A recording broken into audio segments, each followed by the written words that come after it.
사도행전 16장 11절부터 18절까지입니다.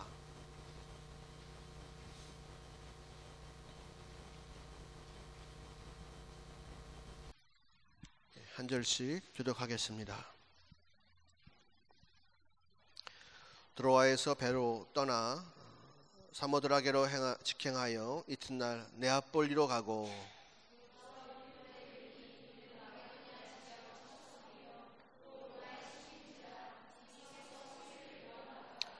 안식일에 우리가 기도처가 있는가 하여 문 밖 강가에 나가 거기 앉아서 모인 여자들에게 말하더니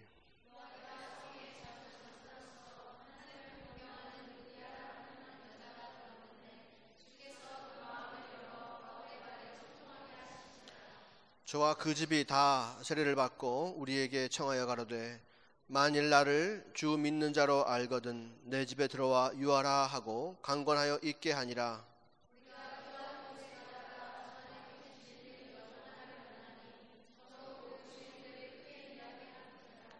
바울과 우리를 쫓아와서 소리질러 가로되 이 사람들은 지극히 높은 하나님의 종으로 구원의 길을 너에게 전하는 자라 하며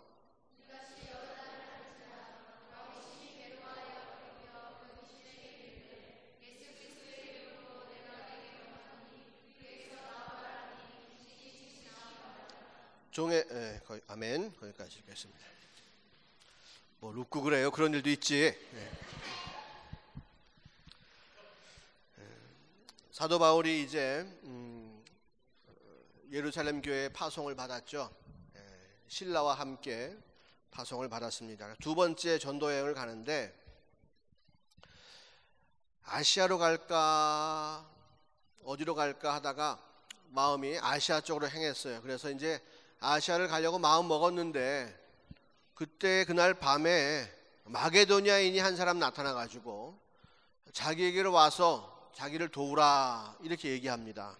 그리고는 이제 사도 바울이 그것을 주님의 음성이라고 믿고 아시아로 가기로 한 것을 포기하고 마게도니아 지역으로 이렇게 옮깁니다. 방향을 정합니다. 그래서 이제 첫 번째 온 곳이 어디냐 하면 빌립보라는 곳이죠. 그곳에서 이제 루디아라고 하는 여인을 만나서 복음을 전하고 그 가정을 중심으로 해서 이제 빌립보에 교회를 세우는 그러한 일이 벌어집니다. 그때 일어나는 일들 오늘 이야기에 나와 있습니다. 사도 바울과 실라가 예수 그리스도의 복음을 들고 이제 빌립보로 들어왔는데 사도 바울이 먼저 빌립보에 대한 무슨 상세한 정보를 수집하고 빌립보에 가면 어느 지역에 사람이 많으니까 그곳에 가서 내가 집을 얻어가지고 그곳에 있으면서 내가 사람들을 초청해가지고 하면 효율적일 거야. 또 어느 지역에 가면 유대인이 많이 사니까 내 동족이니까 유대인이 많은 지역에 가서 살면 훨씬 더 내가 유익하겠지. 내가 쉽게 전도할 수 있을 거야. 아니야, 내가 그래도 학력 수준이 이렇게 되고 신라도 로마 시민권을 갖고 있는 친구가 하니까 나도 로마 시민권이 있고 그러면 한번 로마인들이 많이 사는 좀 부유한 곳에 가서 하면 좀 잘 될까? 사도 바울 머릿속에 뭔가 인간적인 계획 이런 것들을 세우지 않고 그가 빌립보로 돌아가서 안식일이 이뤘을 때에 우리 안식일이니까 이제 오늘 하나님과 함께 온전한 날을 보내자. 안식일을 맞아서 어디 가서 이제 기도를 할까? 기도처를 찾았다 그럽니다. 그리고 문 밖에 강가에 나가서 모여있는 자매들을 이렇게 만나게 되고 그들에게 물어보고 이야기하는 과정 속에서 복음을 전하게 되었습니다. 그럴 때 루디아라고 하는 여인이 복음을 받아들이고 당신들로부터 계속 좋은 이야기를 듣고 싶으니까 우리 집에 와서 머물라고 이야기하고 초대하고 그리고 그 집에 있는 모든 식구들이 루디아의 식구들이 다 세례를 받고 그리스도인이 되고 그 집에서 사도 바울과 실라가 마음껏 활동할 수 있도록 자기 집을 이렇게 교회로 되어 놓았다.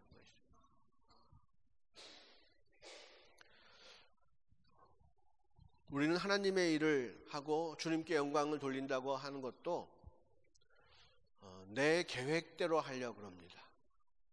내 꿈대로 하려고 그러고 내가 원하는 대로 그것을 하려고 그래요. 그래서 내가 원하는 대로 내가 계획하고 준비한 대로 탁탁탁 이루어지기를 굉장히 바라고, 그렇게 이루어지면 내가 은혜를 받은 것이요, 그렇게 안 되면 뭔가 하나님과 나와의 사이가 맞지 않는 것처럼 우리는 그렇게 생각할 때가 많습니다. 내가 돈을 번 다음에, 내가 취직한 다음에 주님께 영광을 돌리겠습니다. 내가 이번에 학교 입학하면 내가 그 다음에 새벽 예배 열심히 나갈게요. 내가 졸업하면, 내가 뭐 하면.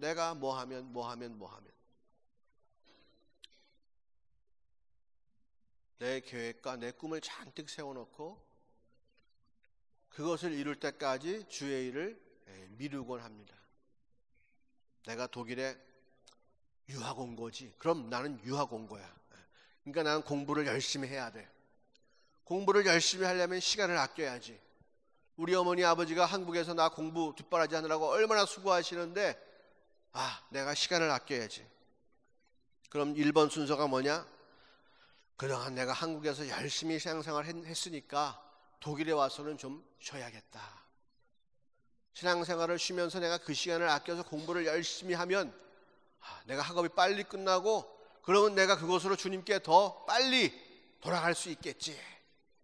내가 주님께 더 영광 돌릴 수 있을 거야.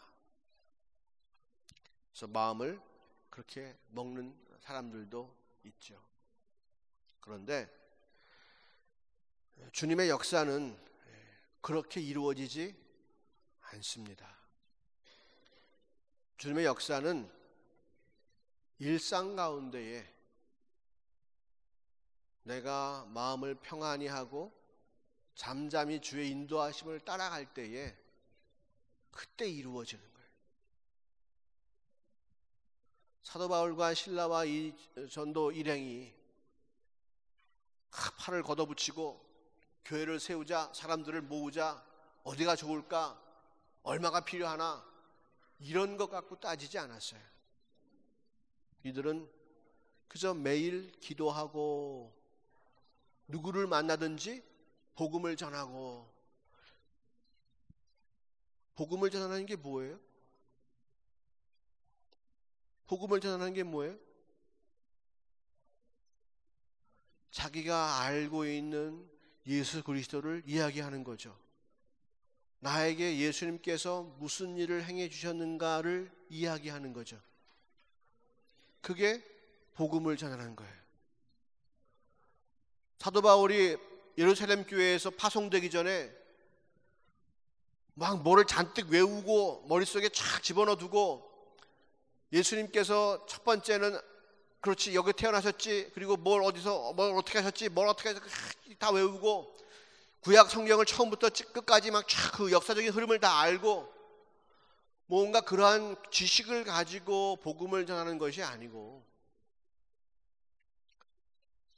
예배는 이렇게 드리는 것이고 뭐는 어떻게 하는 것이고, 그런 형식과 그런 규례를 가지고 나온 것이 아니라 사도 바울이 만난 예수 그리스도, 자기가 하나님을 이렇게 하면 잘 섬기는 줄 알고 있었는데 알고 봤더니 그게 아니고 지금까지 내가 하나님을 잘못 섬긴 거였고, 하나님을 잘 섬기기 위해서는 정말로 예수님처럼 살아야 됩니다. 예수님께서 오셔서 나에게 그걸 가르쳐 주셨어요. 내가 그래서 하나님 마음 따라갈 때, 주님 마음 따라가니까, 주님 걸어가신 길을 내가 걸어가니까 하나님을 만나게 되었어요. 하나님을 더 알게 되었어요. 그분의 사랑을 내가 더 마음껏 누리게 되었어요. 자신의 경험을 선포하는 거죠. 그러니까 누구하고 이야기가 됩니까? 쉽게 말하면 아주머니들하고 이야기가 되는 거예요. 사도 바울이 엄청난 지식을 가지고 말이요, 하나님으로 말할 것 같으면 하자, 나자, 님자시고 우리는 그것을 함부로 부를 수가 없으니까 그냥 주여라고 부릅니다. 뭐 이런 식으로 얘기했다고 쳐봅시다. 아주머니들이 그냥 저 인간 뭐 하는 거냐고 빨래방망이나 계속 디비고 앉아있지. 우리 마음 속에 와닿는 이야기를 하는 거예요. 우리의 마음을 울리는 이야기를 하는 거예요. 복음은 그거예요. 내가 죄 가운데 빠져서 헤매고 있는데, 내가 인생의 문제가 안 풀려가지고 괴로워하고 있는데, 이놈의 성격 때문에 내가 괴로워하고 있는데, 돈 문제 때문에 괴로워하고 있는데, 주님께서 오셔서 그 문제를 해결할 수 있는 열쇠를 나에게 주셨고, 내가 그 열쇠로 그 문제를 딱 여는 순간에 주님의 은혜가 내 가운데 폭포수와 같이 임했더라. 내 마음이 해갈되고 갈증이 풀리고 내 영혼이 풍족하게 되었더라. 그 얘기예요. 우리 사람이 갖고 있는 문제는 다 같아요. 여러분들이 지금 갖고 있는 문제나 제가 갖고 있는 문제나 똑같아요.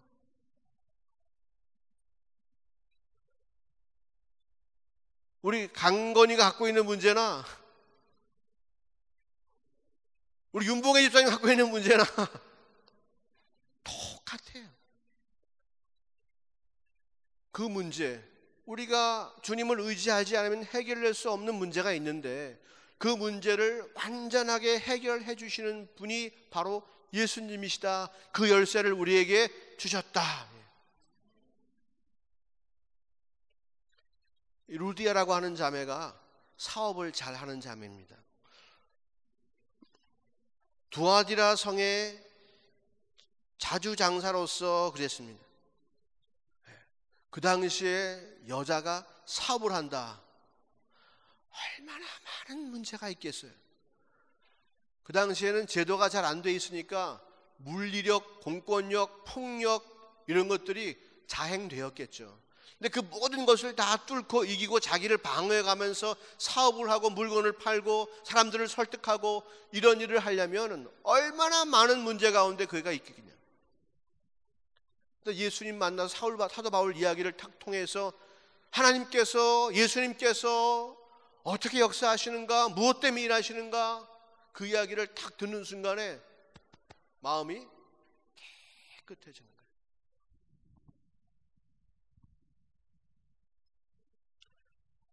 복음은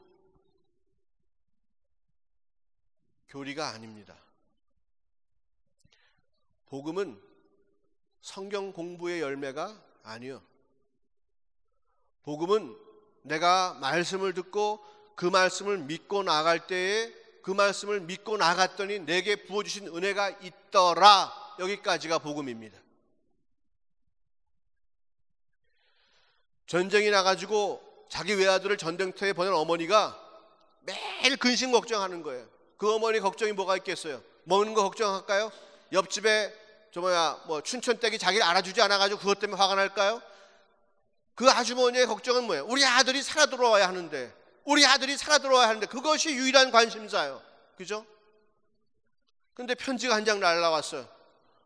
어머님 전상서 이러면서, 내가 지금 잘 있고 언제 내가 제대해가지고 내가 어머니께 돌아갑니다. 우체부가 그 편지를 딱 보여주는 순간에 이 어머니 마음이 어땠어요? 기뻐하고 즐거워했겠지.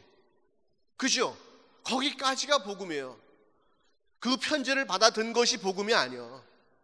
그 편지를 받고 그 내용을 믿어야 복음이 그 어머니에게 임하는 거지. 우리 아들이 살아있네라고 하는 사실이 내가 그 어머니에게 믿어져야 복음이 되는 것이죠. 그죠? 아버지께서 우리에게 성경책을 주셨는데, 내게 성경책이 있습니다. 이거 책입니다.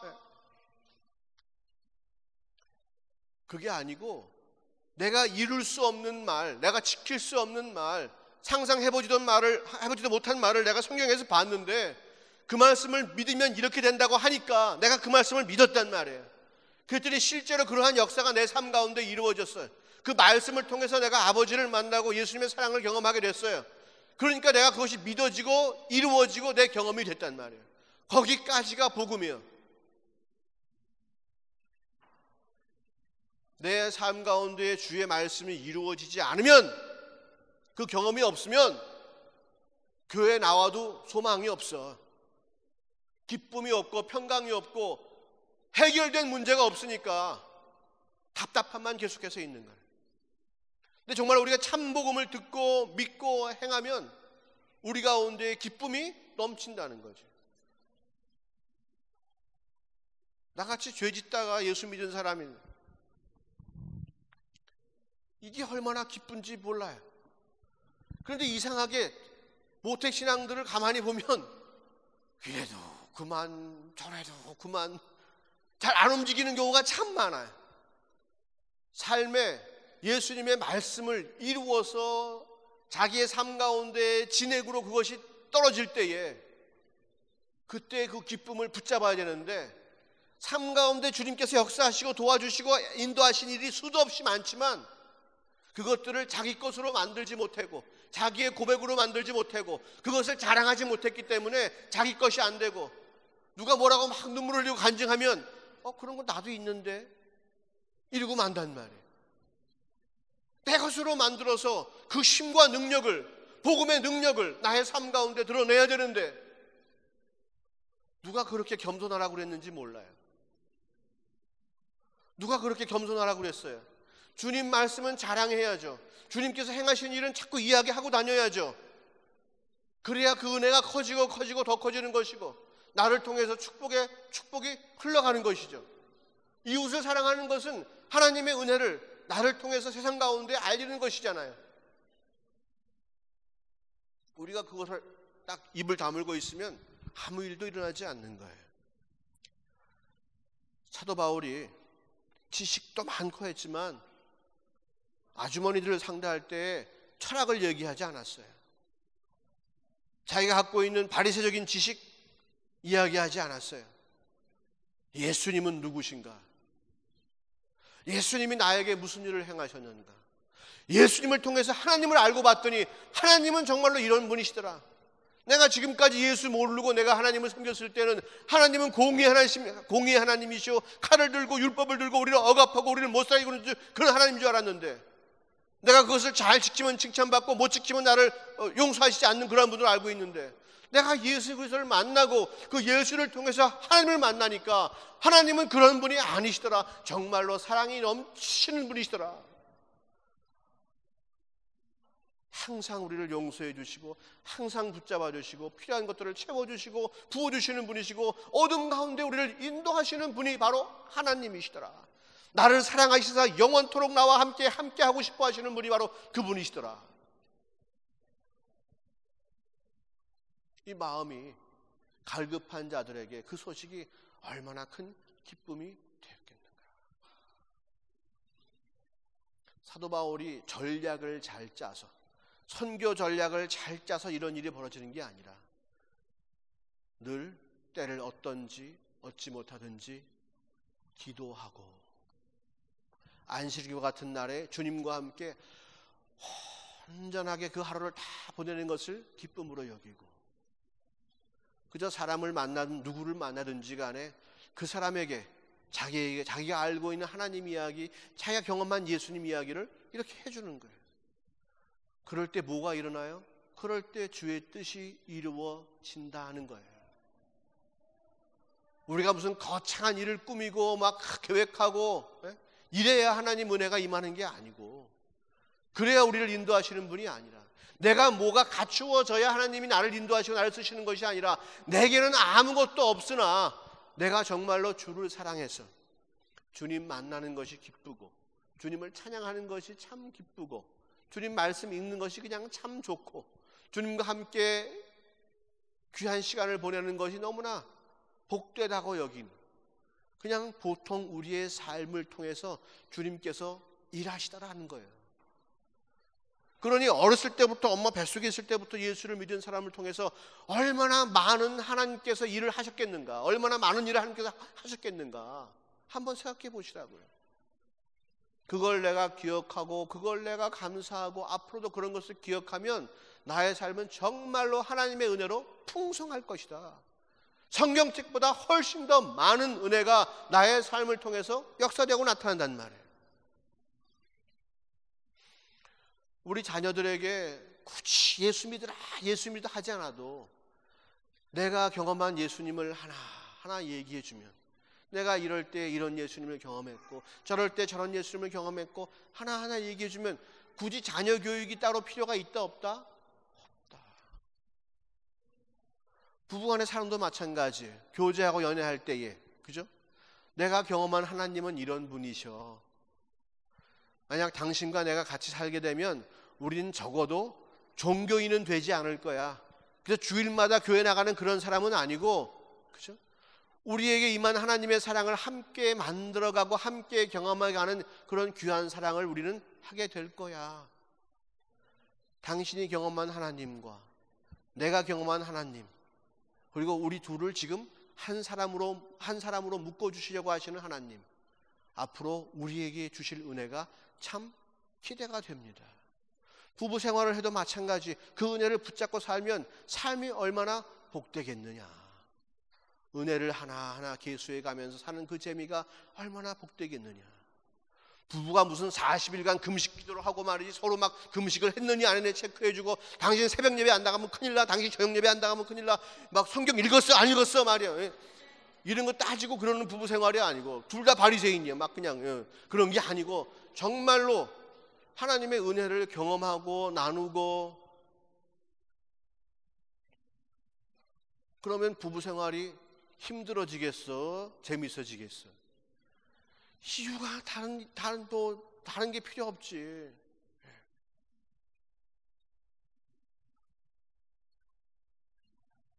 일상 삶 가운데 하나님은 역사하십니다.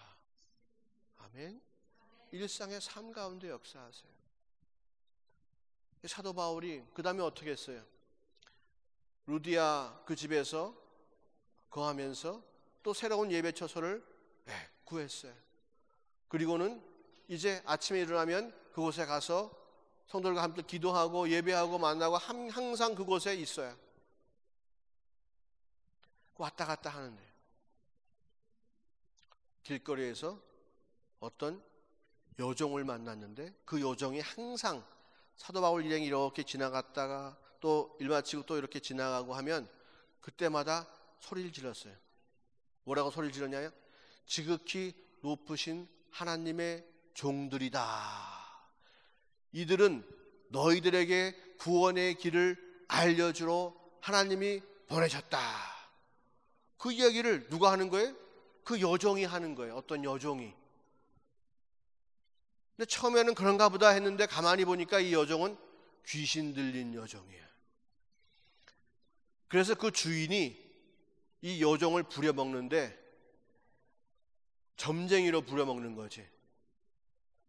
누군가 자기의 미래가 괴롭거나 불안하거나 이 사업이 잘 될까 안 될까, 동쪽으로 갈까요 남쪽으로 갈까요 궁금한 사람 있으면 이 여종한테 와서 물어보면 쪽지게같이 짝짝 맞춰주니까 그것으로 이 여종을 사람들에게 내밀었다 집어넣었다 내밀었다 집어넣었다 하면서 그는 돈을 갈취하는 사람이에요.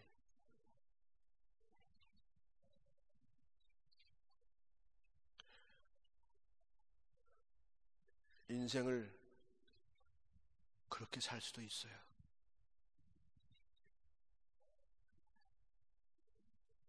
이 불쌍한 여종과 같이 악한 영에 씌워서 자기가 덕을 보는 것도 아니고 자기를 고용한, 자기를 묶어놓는 자기의 주인을 위해서 그렇게 악한 영에 묶여서 왔다 갔다 하는 인생을 사는 사람도 있어요. 이 사람이 특별한 사람이 아니에요. 요즘 귀신 들렸다 그러면 굉장히 와 특별한가 보다 그러잖아요. 따지고 보면 세상에서 세상 이야기 듣고 열심히 사는 사람들 다 이런 삶을 살아요. 평생 수고하고 땀 흘리고 돈 벌어서 그거 갖고 무엇인가 해보려고 하지만 그것 갖고 노후 대책도 안 돼. 회사에 묶이고 직장에 묶이고 어디 묶여가지고는 계속 어둠의 세력들이, 세상 주관자들이, 이미 우리가 태어날 때부터 세상을 잡고 있던 자들이 우리에게 소망 없는 생각들을 잔뜩 심어주고 우리는 그 소망 없는 생각을 마치 소망인 것처럼 붙잡고 그렇게 하면 뭐가 나아지겠지라고 하면서 계속해서 나가라 하면 나오고 들어오라 하면 들어오고 이것 해라 하면 이것하고 저거 해라 하면 저거 하고 계속 우리가 그러한 삶을 산다는 거예요. 그 중에 조금 깨인 사람이 있다면 나는 종처럼은 못 살겠다, 나는 이 주인처럼 살아야겠다라고 마음 먹고 열심히 노력해서 주인처럼 되는 사람도 있어요. 힘없고 불쌍한 자들을 부려가지고 돈을 갈취하고 그들을 내놨다 집어넣었다 하면서 자기의 유익을 챙기는 사람들도 있지. 그런 사람이 되지 못해서 몸부림치고 안절부절하며 우리가 공부한다면 우리는 악한 사람이요. 여기 이 사람이 좋은 사람이요, 악한 사람이요? 악한 사람이지. 이 여인, 이 종이 불쌍한 사람이요, 성공한 사람이요? 불쌍한 사람이지. 이유가 어디 있어요? 이유가 어디 있어요? 악한 영에게 붙잡혔다는 거지. 이 여인은 악한 영에게 붙잡혀서 불쌍한 사람이고 그 주인은 악한 영의 앞잡이 노릇을 하니까 불쌍한 사람이고 악한 놈이고.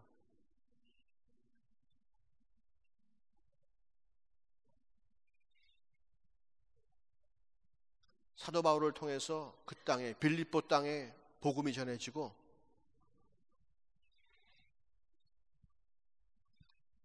복음의 빛이, 복음의 능력이, 하나님의 거룩함이 그 땅 가운데 임하기 시작하자 사람들 가운데 있던 악한 것들이 드러나게 되고 사도 바울이 그때에 나사렛 예수를 명하노니 귀신아 떠날지어다 할 때에 귀신이 떠나가는 역사가 그곳에 임하게 된다는 거죠.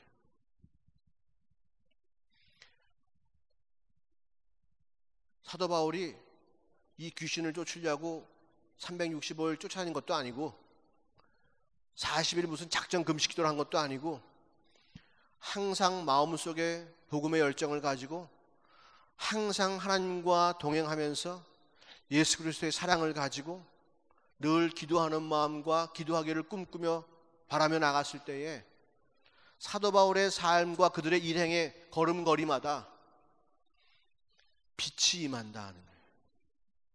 진리가 임함으로 뭐가 드러난다? 거짓이 드러나고 빛이 임함으로 어둠은 떠날 수밖에 없다.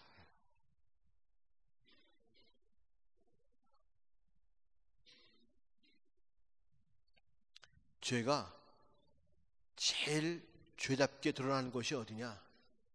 어딜 것 같아요? 죄가 죄답게 확실하게 드러나는 것이 어디예요? 저 서울 강남 거기가 죄가 확실하게 드러나는 곳인가? 죄끼리 있을 때는 죄가 안 드러나요. 죄가 드러나는 것은 빛이 임하는 것이에요.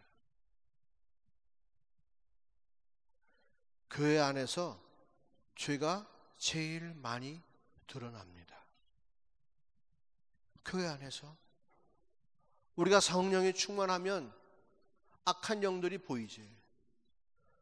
우리가 성령이 충만하고 하나님을 사랑하고 내 삶 가운데 빛이 임하면 여기저기서 악한 영들이 이 오늘 귀신 들린 여자와 같이 살려달라고 반응을 한단 말이에요.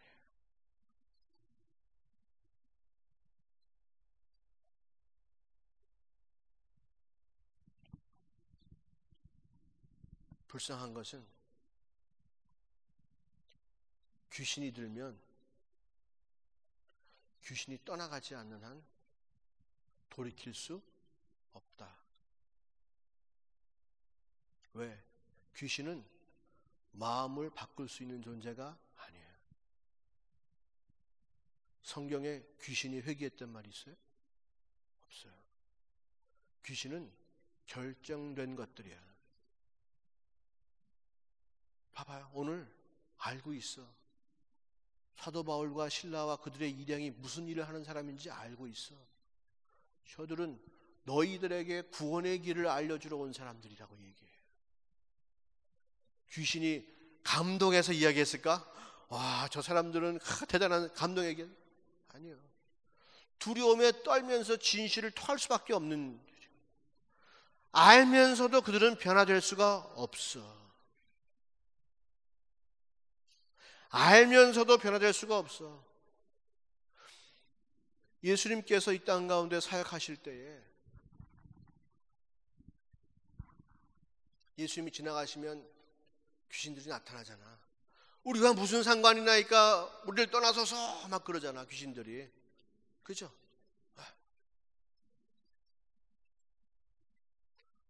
예수님이 무슨 일을 하시는 분인지도 알아. 그분을 따라가면 무슨 일이 있는지도 알아.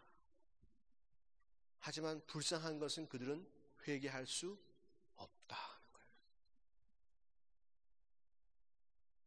그래서 주님께서 그들을 회개시키나 너희 곳으로 돌아가라고 얘기해요.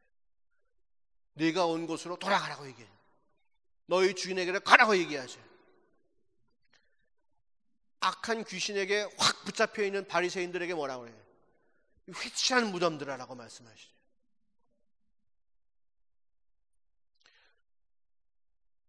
우리가 그냥 단순하게 죄를 짓는 것이 아무것도 아닌 것 같지만 이것이 악한 영과 연료가 되기 시작하고 내가 그 죄를 아무것도 아닌 것처럼 생각하고 내 가운데 용납하기 시작하면서부터 내가 거룩한 성전이 아니고 더럽고 악하고 추한 귀신들의 집합소가 된다는 사실이에요. 내가 그들을 용납하기 시작하면 그들이 얼마나 좋아하겠어. 그래 안 그래요? 내가 악한 영들을 용납하기 시작하면 얼마나 좋아하겠냐고. 요 친구 봐라. 요 친구 조금만 건드리니까 마음속에 미움과 분노가 팔짝팔짝 뛰어나네. 그러면 세상 가운데 있던 미움의 영과 분노의 영이 항상 그 주변에서 얼쩡거리고 있지. 틈을 보고 자꾸 분노거리와 미움거리를 제시해주고 자꾸 자기의 세력을 내 안에서 크게 만드는 거야. 그리고 마치 그것이 나의 자연스러운, 나는 성격이 그럴 수밖에 없어, 이런 식으로 내가 여기게 만들고 나를 자기들의 노예로 삼는 거지, 귀뚫어서.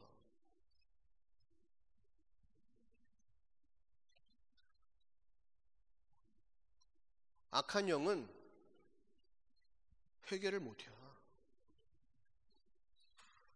그들은 떠나갈 수밖에 없어야 돼. 떠나가야 돼. 그래서 우리가 이 땅에서 하나님의 자녀로서 우리를 수없이 괴롭히고 우리를 속여서 자기 것으로 만들려고 하는 그러한 악한 영들에 대해서 싸움을 싸워라 라고 주님께서 말씀해 주시는 거예요. 미친 개가 달려드는데 아버지가 아들한테 야 네가 싸워라. 그럼 아버지가 어디 있겠어요? 몽둥이를 집어주고 싸워라 그러지. 이 몽둥이를 한 방 치면 끝나니까 걱정하지 말고 싸워라 그러지. 이 땅이 어떠한 땅인지 하나님이 아셔 모르셔? 아시지. 이 땅 가운데 자기 자녀가 있으면 어떻게 생각하셔? 안타깝게 생각하시지. 죽을 수밖에 없게 된 것을 예수 그리스도 보내서 살리시고 우리 가운데 예수 이름 주셔서 그 이름의 권세로 악하고 더러운 영과 어떻게 하신다? 싸우게 하신다. 승리케 하신다는 거예요. 한번 싸워봐 이길지도 몰라라고 하는 것이 아니고 싸우면 이긴다는 거지.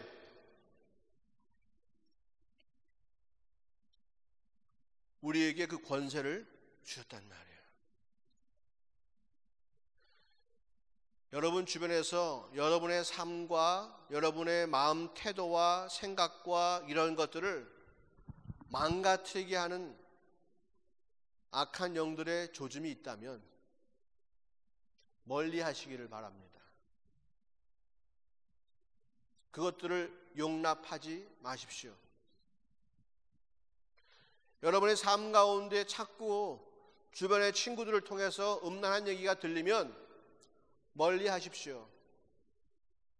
여러분 삶 가운데 근심과 걱정하는 사람들이 많이 생깁니까? 멀리 하십시오. 어떻게 하면 돈을 쉽게 벌 수 있는지 그러한 방법 자꾸 누가 얘기합니까? 멀리 하십시오.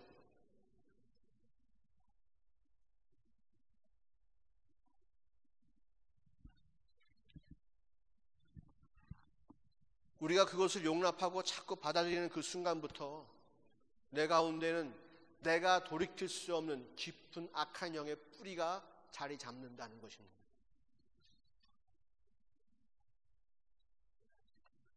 그것이 뽑혀지려면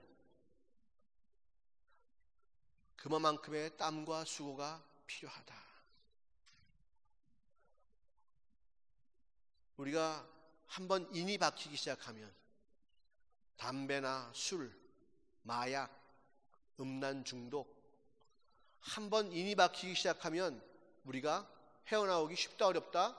어렵다. 우리의 몸과 우리의 정신, 신경 체계를 딱 붙잡고 있기 때문에 그것으로 자유하기가 힘들다는 거죠. 다른 것도 마찬가지예요. 내가 자꾸 의심하는 사람들이 있습니까? 그거 마음속에 두지 마세요. 자꾸 남에게 핑계대고 원망하려고 하는 사람이 있습니까? 여러분 그거 믿지 마세요. 멀리 하세요.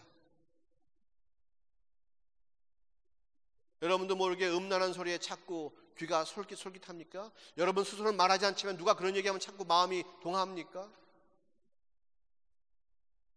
유학생활 우리는 어떻게 될 거야? 저렇게 될 거야? 근심하고 걱정하게 하는 사람들이 있습니까? 그 소리 자꾸 들립니까?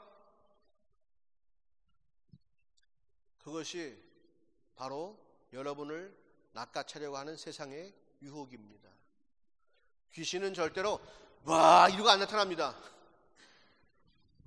귀신은 우리에게 미끼를 주고 우리를 포획하고 우리를 속여서 우리를 잡아 끌고 반드시 사망으로 인도하려고 하는 것이 그들의 목적이기 때문에 우리를 절대로 놀라게 하거나 두렵게 만들지 않을 겁니다.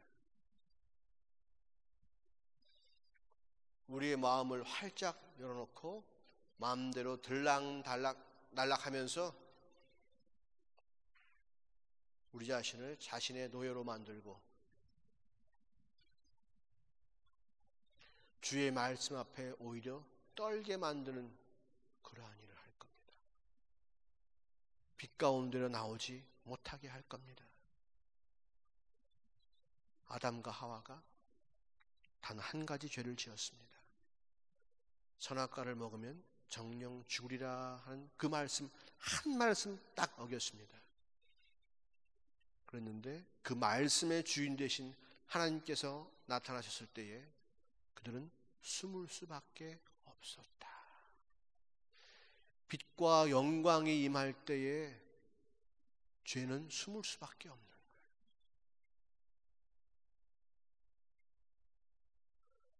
우리가 자꾸 우리 자신을 진리 가운데 나오게 하고 말씀 가운데 나오게 하고 할 때에 자꾸 그러지 못하도록 우리를 이 핑계 저 핑계 대고 자꾸 숨기려고 하는 거예요. 우리를 숨기려고 하는 것이 있어요.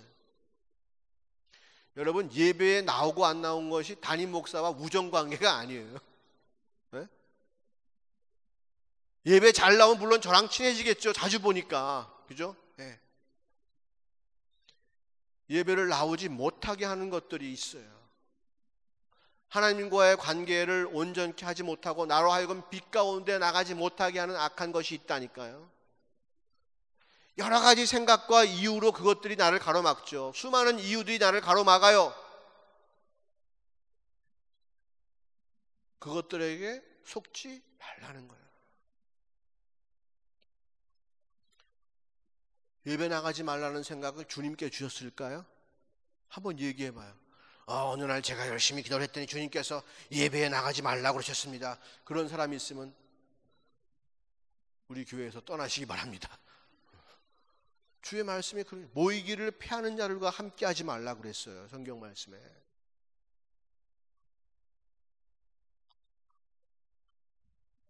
우리가 정말로 내가 말하는 한마디, 듣는 한마디, 행동하는 거 하나하나 다 그 근원을 따져보세요. 그리고 그 열매를 한번 꼭 확인해 보세요. 내가 어디서 시작해서 어디로 가고 있는가? 내가 이대로 가면 정말로 주님 앞으로 갈 수 있는가? 내가 지금 걸어가는 힘은 내 욕심인가? 주님의 사랑 때문인가? 사도 바울이 왜 빌립보로 갔습니까? 왜 마게도냐로 갔죠? 자기가 높아지기 위해서? 교회를 많이 세우면 남들이 알아주니까? 아니요. 복음이 그를 인도했잖아요. 복음이 그를 인도했잖아요. 하나님을 향한 사랑이 그를 인도했잖아요. 그를 움직이는 힘은 바로 예수님의 사랑입니다.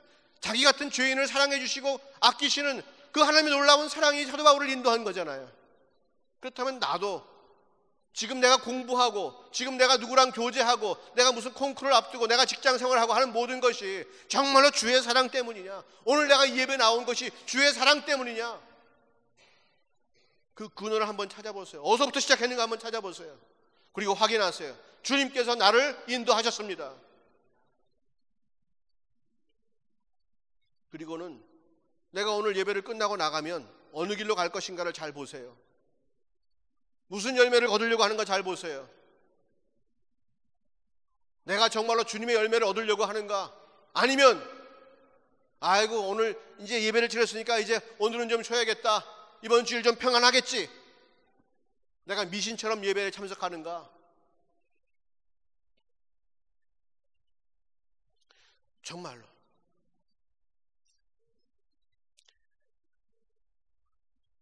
혈과 육에 대한 싸움이 아닙니다. 우리의 인생은 누가 나에게 악한 일을 했어도 그 사람과 나와의 관계가 아니요, 싸움은 정사와 권세와 어둠의 세상 주관자들과 하늘에 있는 악한 영들과의 싸움이라고 성경이 말하고 있어요. 내 환경과의 싸움이 아니에요. 에베레스트 산과 싸우는 게 아닙니다. 큰 강과 싸우는 게 아니에요. 그것을 향한 나의 마음, 내 중심을 바라봐야 합니다. 무엇이 나를 움직이게 하는가? 그 가운데 악한 영이 나를 움직이게 하는가? 악한 영이 자신의 열매를 거두려고 하는가? 아니면 정말로 내가 하나님을 사랑해서 내가 움직이는가? 주님께서 우리를 사랑하사 이 땅 가운데 우리를 홀로 버려두지 아니하시고 그 모든 악한 영들의 권세로부터 우리를 자유롭게 하시려고 예수 이름의 권세를 주셨습니다. 마태복음 28장에도 주님께서 승천하시면서 권세를 주시고 권능을 주신다고 말씀하셨습니다. 너희가 그 권능을 가지고 가서 말씀을 전하고 내 제자를 삼으라고 주님께서 말씀하시고 계십니다. 또 마가복음에도 보니까 믿는 자들에게는 이러한 권능 권세가 따르리니 그랬습니다. 귀신을 나가라고 명하는지 귀신이 떠나갈 것이고 병든 자에게 손 얹으니 나을 것이라고 말씀하고 있습니다. 우리에게는 주님께서 분명히 그 권세를 허락하여 주셨습니다. 그러니까 악한 영들이 나에게 자꾸 괴롭히고 나를 도전해 올 때에 떠날지어다. 누구야? 귀신아, 악한 영들아, 더러운 것아, 떠날지어다. 어떤 사기꾼이 나에게 아주 점잖게 다가오는 거예요. 사기꾼이. 야, 저 사람 돈 많아 보이는데 한번 하면 내가 요번에 돈 좀 꺼낼 것 같아. 점잖게 다가옵니다. 근데 내가 분명히 알아. 저놈이 사기꾼인 줄. 혼자 사기꾼이 나한테 막 얘기하는 거예요. 여기다 투자하시면 돈이 참 많이 벌릴 텐데요. 아, 지금 내가 투자하고 싶은데 내가 지금 돈이 없으니까 당신이 투자하시면 당신 돈 많이 버실 거라고. 그러면 자기가 어딘지 아니까 나한테 돈을 달라는 거지, 자기한테. 제가 사기꾼아! 그럼 어떡할까요? 어떡할까요? 나 사기꾼 아닌데요? 그럴까요? 아니요. 슬그머니 꼬리를 내리고 도망갑니다. 어떤 여인이 보니까 너무나 아름다워. 바람둥이가 접근하는 거야. 예. 야, 저 여인을 꼬셔서 내가 한번 종로에서 한번, 종로 너무 후졌나? 아무튼 어서 내가 데이트하면 야, 남들이 다 부러워하겠지? 이러면서 막 꼬시려고 그래. 근데 여인이 지혜로우니까 이게 진짜인지 가짜인지 딱 아는 거지. 이 바람둥이야! 그럼 어떨까? 속이 찔끔하겠지. 그리고는 멀쩡거리지 않을 거라고. 내가 자꾸 속아주고 내가 자꾸 기회를 주니까 악한 것들이 계속해서 나에게 다가오는 거예요. 야, 여기 좀 두드려주면 될 것 같아. 아, 여기 좀 두드려주면 될 것 같아. 계속해서 나에게 다가오지. 절대로 포기하지 않아요. 그럴 때 우리가 할 일은 바로 그놈이 어떤 놈인지 그놈의 아이디 카드 번호를 불러주는 거예요. 귀신아, 사기꾼아, 도둑아, 더러운 놈아, 악한 놈아. 그리고는 나사렛 예수 이름에 명하노니 떠날지어다. 떠나라, 나가, 가. 당신과 참 좋은 교제를 가지고 싶지만 하나님께서 당신을 싫어하시니까 내가 당신과 함께 좋은 교제를 가지기가 너무나 힘드네요. 음란의 영이시여, 제발 죄송합니다.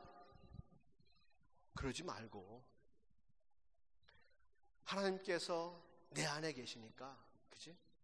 그놈을 내가 좋아하는 게 아니라 하나님이 싫어해서 당신이 나가셔야 되는 것이 아니고 내가 널 싫어하는 거야.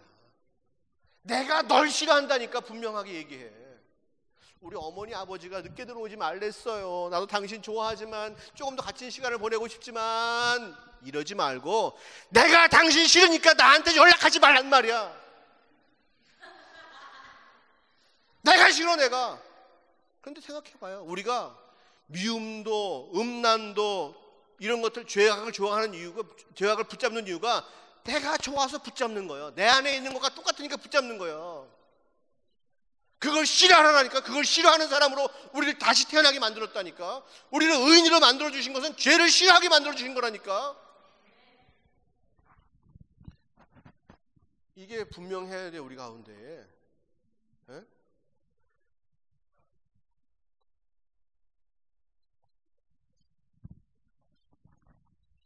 담배를 끊는 것도 담배가 미워져야지 끊지.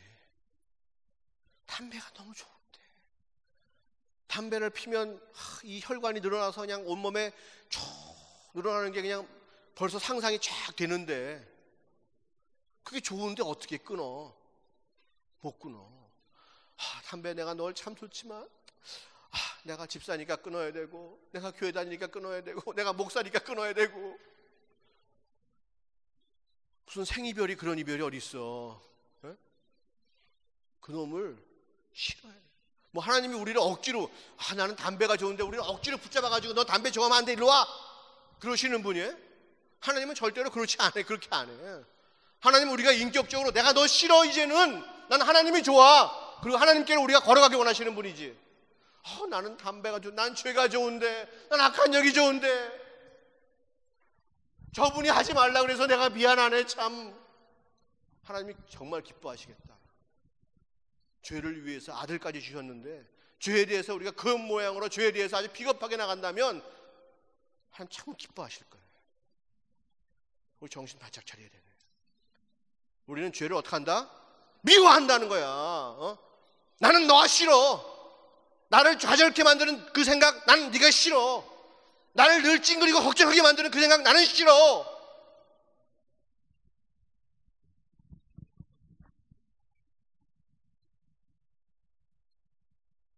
주님께서 그 권능을 주셨단 말이에요. 그래서 매일 주님께 나가서 우리가 주님 참 감사합니다. 나에게 은혜를 주셔서 감사합니다. 주님, 내가 이것을 구합니다. 기도하고, 주님, 나에게 괴로운 것들을 다 말씀드리고, 그리고는 세상에 대하여 선포를 해. 주님 제가 때려요. 물론 그것도 그럴 수 있지. 내 손에 뭐가 있는지는 모를 때는 그럴 수 있어. 내가 힘이 얼마나 센지는 모를 때는 그럴 수 있어. 한번 생각해봐. 삼손이 주님께 나가서 주님, 블레셋 사람들이 나를 항상 때려요, 괴롭혀요, 두려워요. 삼손이 머리가 이렇게 긴데 힘이 있다는 얘기잖아. 두려워? 안 두렵지. 오히려 블레셋과의 싸움을 그는 즐기고 있지. 우리에게 주님께서 죄와 싸울 수 있는 권세를 주셨단 말이에요. 그것 가지고 한번 싸워보시라고. 복음의 능력이 우리 삶 가운데 임할 때에 주를 찬양하지 않을 수가 없다. 참 주님 감사합니다. 주님 참 감사합니다. 그 더럽고 악한 것들을 나로 하여금 저주케 하시고 미워하게 하시는 당신의 마음을 주시니 참 감사합니다.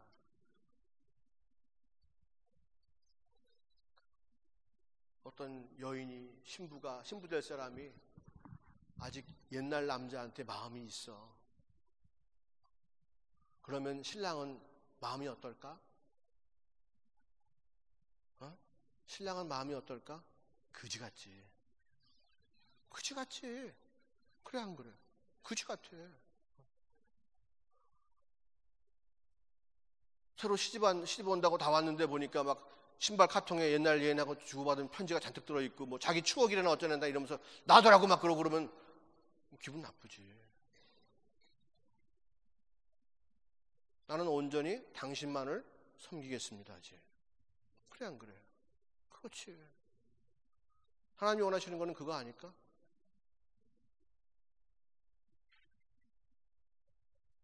하나님의 마음을 알아주고 하나님의 깊은 속사정까지 아는 성령님께서 우리 가운데 거하신다면서 왜 우리가 하나님의 마음을 몰라주냔 말이에요.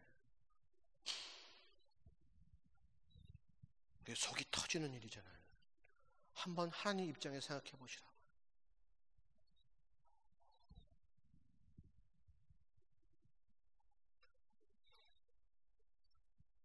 죄와 싸우는 것은 우리의 일상입니다. 그 싸움을 통해 주님께서 역사하시고 우리에게 승리 주시고 이미 승리하신 예수님께서 앞을 걸어가셨습니다. 그 승리의 길을 따라가면 우리도 반드시 승리한다고 말씀하셨습니다. 그게 지금 보기에는 십자가라서 약간 좀 흉해 보이고 추해 보이지만 믿음 가지고 그 길을 걸어가면 그 좁은 문이 하늘을 통하는 영광의 문이 될 것입니다. 이 땅을 창조하시고 지으신 하나님을 기쁘시게 하는 그 문. 우리 모두가 다 같이 죄와의 전쟁을 선포하고 대적하고 쫓아내고 내 안에 있는 모든 더러운 것들을 다 예수 이름으로 떠나가게 하고 주님 만났을 때 주님 주신 이름으로 내가 이렇게 승리하였습니다. 주님 영광 받아 주시옵소서. 그러한 삶을 살기를 소원합니다. 우리 모두가 함께 싸우라고 같은 교회에 부름받았습니다. 성도로. 남이 죄에 진다고 해서 어이구 또 졌네 그럴 것이 아니고 그 친구를 위해서 기도해주고 함께 그 싸움을 싸우기를 원합니다. 지난주에 설교했죠?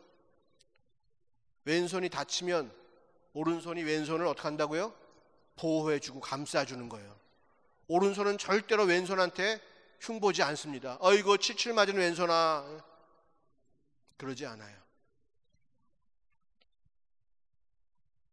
우리가 그 싸움을 함께 싸우는 같은 싸움을 싸우는 같은 부대 사람입니다. 같은 군대에 속해 있습니다. 같은 편입니다. 그 싸움을 격려해주고 나아갑시다. 내가 공을 몰고 가는데 누가 뒤에서 막 뺏으려고 그러면은 우리 편이 나한테 알려줘요, 안 알려줘? 뺏겨라 그러고 있어요? 뺏기면 내가 흉봐야지 그러고 있어요? 뭐라 그래? 힌터만 그러죠. 뒤에 사람 있다 조심해라 이거죠. 우리가 분명히 그런 싸움을 함께 싸우는 동지들이라는 사실 잊지 마시고 남의 허물을 볼 때 꼭 위에서 기도하시고 그 허물을 예수님께서 나의 허물을 지신 것처럼 저 친구의 허물을 내가 지고 갈 수 있게 도와주시옵소서 기도하고 끝까지 우리가 함께 십자가 지고 나가길 소원합니다. 마지막 날 우리의 목숨이 딱 끝나는 날 사랑 못해서 미안합니다. 우리 입에서 반드시 그 얘기가 나올 거예요. 네, 사랑 못해서 미안하다고 그게 꼭 나올 겁니다. 하지만 주의 사랑 기억하고 끝까지 최선을 다하고 충성합시다. 주님께서 도우시고 함께 하시고 기뻐하십니다. 승리는 내 것일세. 할렐루야. 주님 이미 승리하셨습니다. 그 주님께서 우리에게 권세를 주셨습니다. 우리도 승리합니다. 아멘. 기도하시겠습니다.